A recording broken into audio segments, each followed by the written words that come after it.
This month, the Linn County Board of Supervisors awarded $80,000 to HACAP to help fund food pantries throughout the area. Now, that money came from the Weaver Witwer Trust. And some of you know about the Witwer building in downtown Cedar Rapids, but what about the man himself? In this week's We the People, KCRG TV 9's Brian Tappick looks at Witwer's history and the legacy he left behind.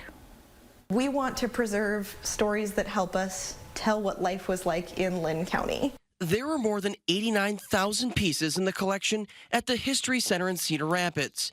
Among them is this old container of milk, a vinegar bottle, and cottage cheese container. They're somewhat common items saved from Weaver Witwer's grocery stores. So Weaver Witwer was born here in Cedar Rapids in 1891 and lived here his whole life. That's Tara Templeman, the curator and collections manager at the museum. Witwer was known for his grocery stores. He opened the first 5 of them 100 years ago. He also owned 32 farms where he raised and grew the products he sold. At one time, Cedar Rapids had about 200 individual little corner grocery stores, and they would only have one segment of this whole production line of groceries. So what Weaver was doing was very different from the other grocers in the area at that time.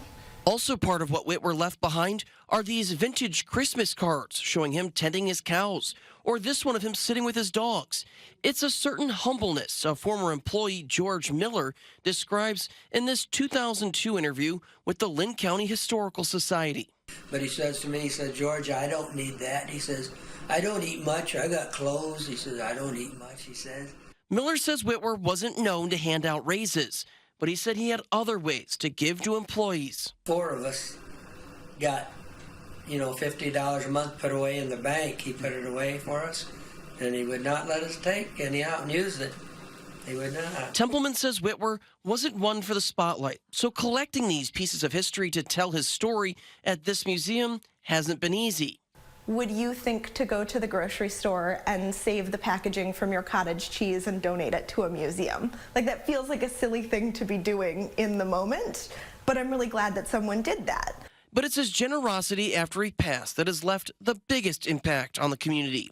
Witwer started a trust fund to give back to the community that supported his business for so many years. This county is able to distribute about $80,000 in funds every year to area nonprofits and organizations who can then use that to serve members of our county.